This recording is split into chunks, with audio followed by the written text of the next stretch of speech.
এই ফলটাকে আমরা বিদেশি হিসেবে জানতাম, কিন্তু এখন দেশে উৎপাদিত হচ্ছে, বাজারজাত হচ্ছে এই ফলের পুষ্টিমান এবং বাংলাদেশের সম্ভাবনা, সেই সাথে নতুন নতুন ফল এবং গুণগত পুষ্টিমান সম্পন্ন ফলের বাংলাদেশের মাটিতে ফলবার সম্ভাবনা কতটুকু আপনার কাছে জানতে চাই। ধন্যবাদ। আর শফিউল গনি অত্যন্ত সুন্দর একটি সময় উপযোগী প্রসঙ্গের অবতারণা করেছেন। আসলে মালটা আপনি ভালোই বলেছেন যে মালটাকে আসলে বিদেশি ফল হিসাবেই আমরাও জানতাম, আমাদের দেশের জনগণও জানত। কিন্তু আসলে বাজারে আপনি দেখবেন সবুজ রঙের একটি মালটা আমরা এখন পাচ্ছি, বর্তমান এই সিজনেই কিন্তু মালটাটা পাওয়া যাচ্ছে, সেটা হচ্ছে আমাদের দেশি মালটা।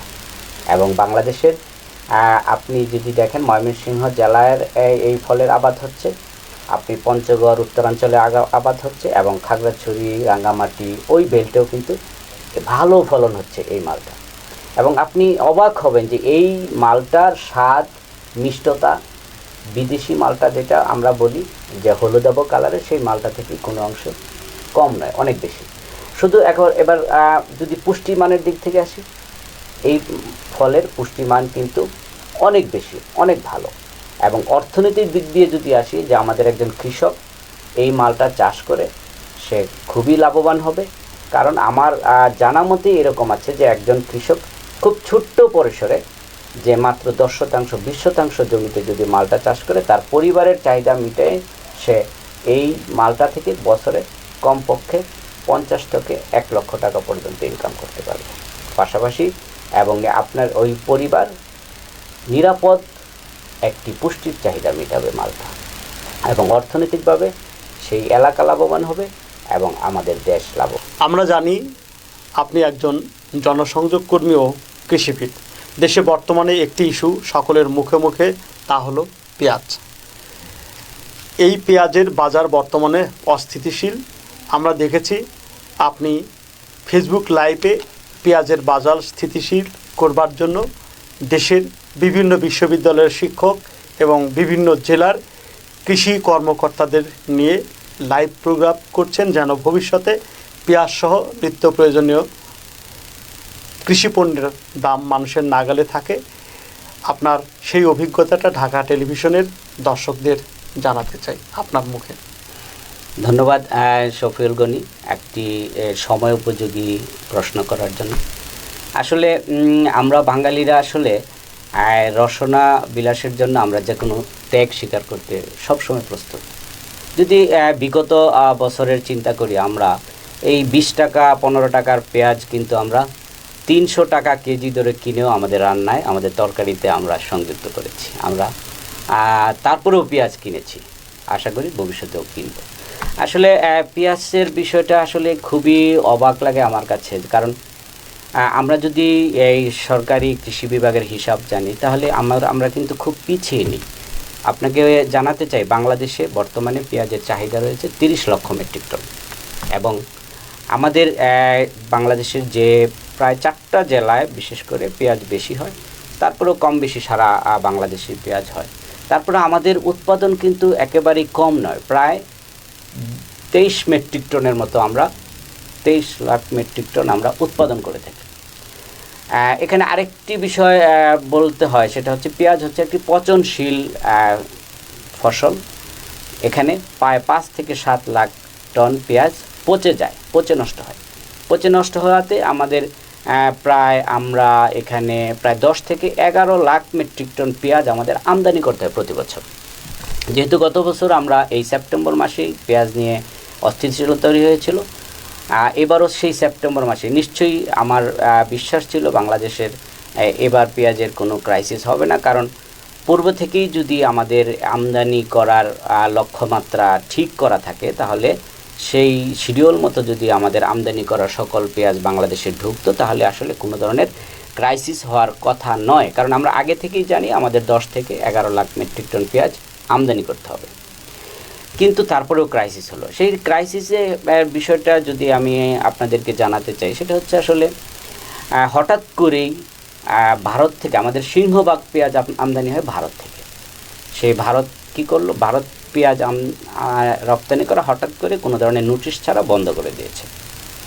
এই কারণে প্রথম ধাক্কাটা আমাদের পেঁয়াজের বাজারে পড়েছে, এবং সেই ধাক্কার পাশাপাশি আমরা জনগণও একটু অসচেতনতা দেখিয়েছি। যে কীরকম, যে আমাদের যার 1 কেজি 2 কেজি পেঁয়াজ প্রয়োজন, আমরা বাজারে গিয়ে 5 কেজি 10 কেজি পেঁয়াজ কেনা শুরু করে দিয়েছি। এই বাজারে একটি গুজব ছড়িয়ে পড়েছে যে পেঁয়াজের ক্রাইসিস এবারও হবে।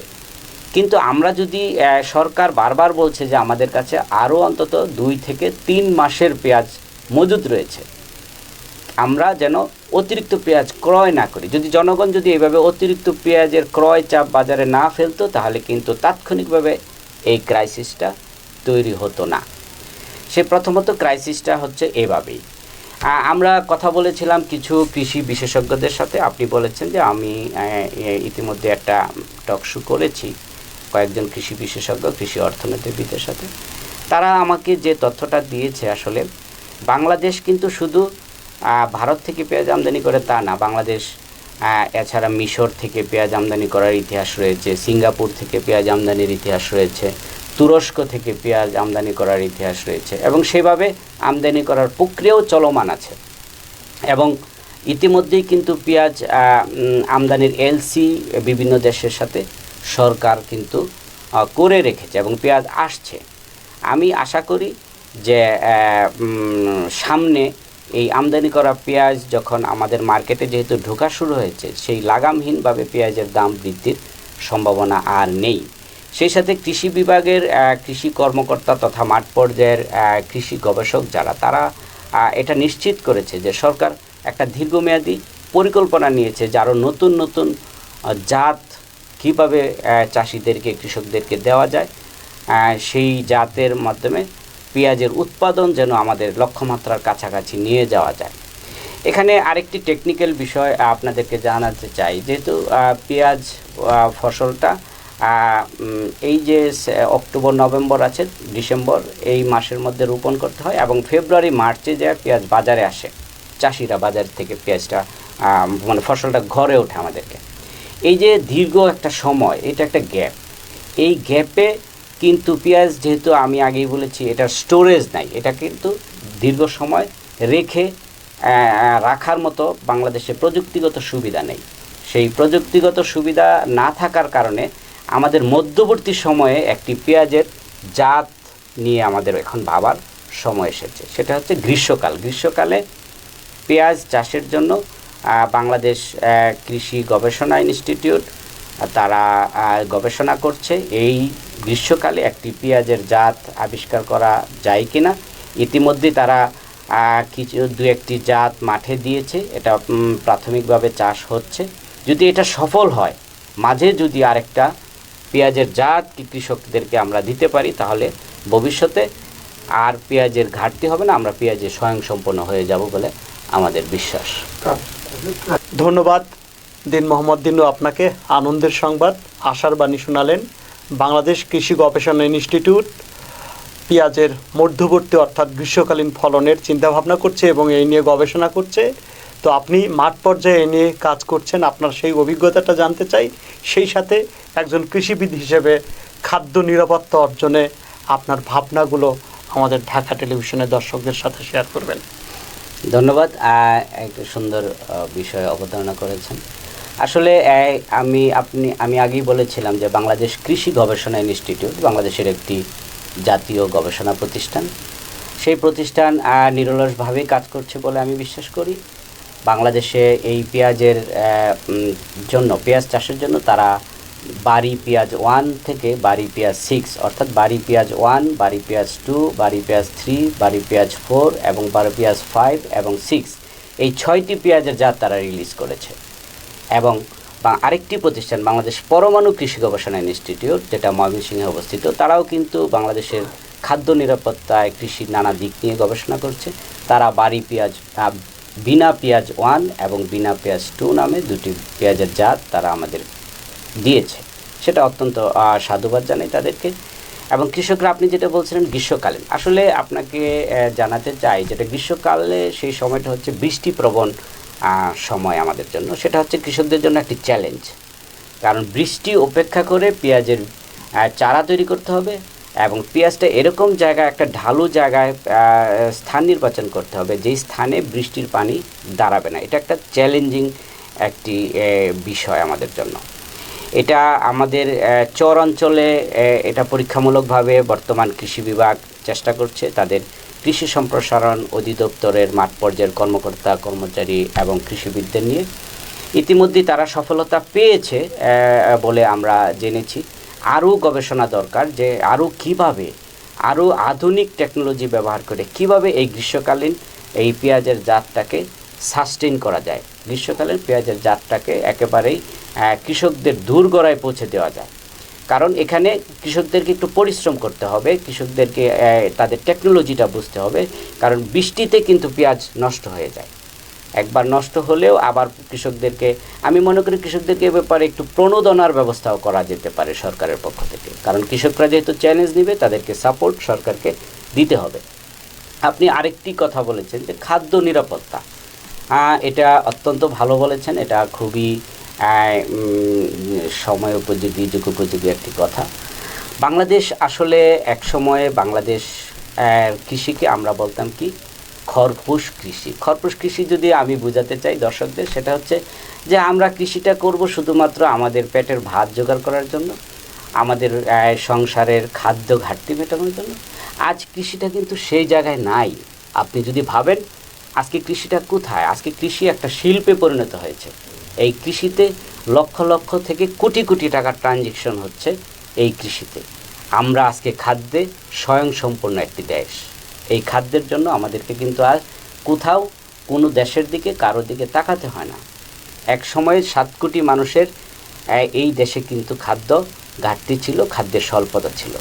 আমরা নানাবিধ খাদ্যের অভাবের কথাও আমরা পত্রপত্রিকায় শুনেছি। কিন্তু আজকে কি, আজকে প্রায় 17 কোটি মানুষের দেশ আমাদের, কিন্তু না খেয়ে মানুষ মারা গেছে কিংবা মানুষের খাদ্য ঘাটতি রয়েছে এরকম কোনো নজির নিশ্চয়ই আপনি আর জানা নেই।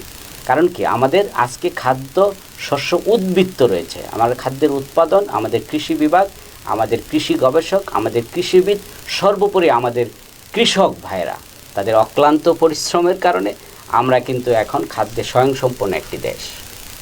এবং এখন আমাদের যে প্রশ্ন সেটা হচ্ছে এই খাদ্য নিরাপত্তার সাথে সাথে বর্তমান সরকার একটা বিষয়ে নজর দিচ্ছে, সেটা হচ্ছে নিরাপদ খাদ্য।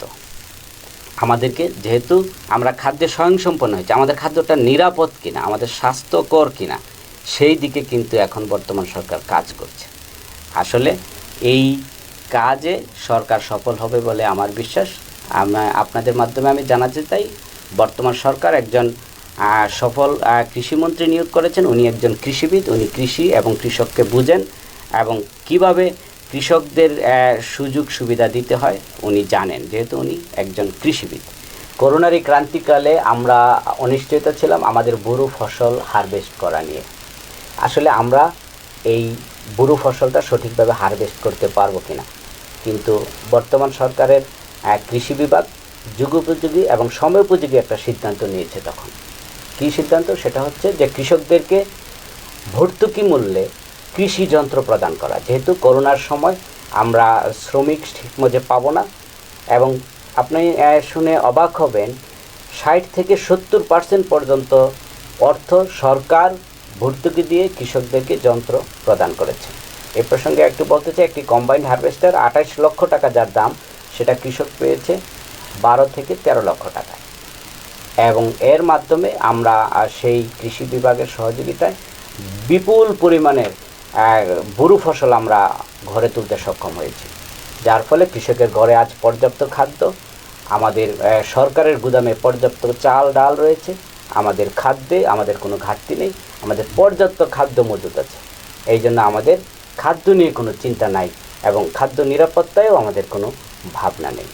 সেই প্রসঙ্গে আমি বলতেছিলাম যে এখন শুধুই আমাদের চিন্তা যেটা নিশ্চিত করতে হবে সেটা হচ্ছে পুষ্টি নিরাপত্তা এবং নিরাপদ খাদ্য নিশ্চিত করতে হবে। এবং এই প্রক্রিয়ায় বর্তমান সরকার এগিয়ে যাচ্ছে এবং আশা করি অদূর ভবিষ্যতে সরকারের বিভিন্ন যুগোপযোগী পরিকল্পনার মাধ্যমে বাংলাদেশ একদিন খাদ্য পুষ্টি নিরাপত্তা নিশ্চিত হবে পুরোপুরি, এবং নিরাপদ খাদ্য আমাদের দেশ ভরপুর হবে। শুধু দর্শকবৃন্দ, আপনারা এতক্ষণ আমাদের মাঝে অতিথি হিসেবে ছিলেন বাংলাদেশ কৃষি বিশ্ববিদ্যালয়ের জনসংযোগ ও প্রকাশনা দপ্তরের উপপরিচালক দিন মোহাম্মদ দিনু। আমরা জানলাম বাংলাদেশ কৃষিক্ষেত্রে সম্ভাবনার কথা, আমরা জানলাম আগামী প্রজন্মে বাংলাদেশ কৃষি বিপ্লবের স্বপ্নের কথা। সবাই সুস্থ থাকবেন, ভালো থাকবেন, নিরাপদে থাকবেন, মাস্ক ব্যবহার করবেন এবং হ্যান্ড গ্লাভস ব্যবহার করবেন, প্রয়োজনে জনসমাগম এড়িয়ে চলবেন। সবার সুস্থতা কামনা করে ঢাকা টেলিভিশনের পক্ষ থেকে সবাইকে আবারও নিরন্তর শুভেচ্ছা, শুভকামনা।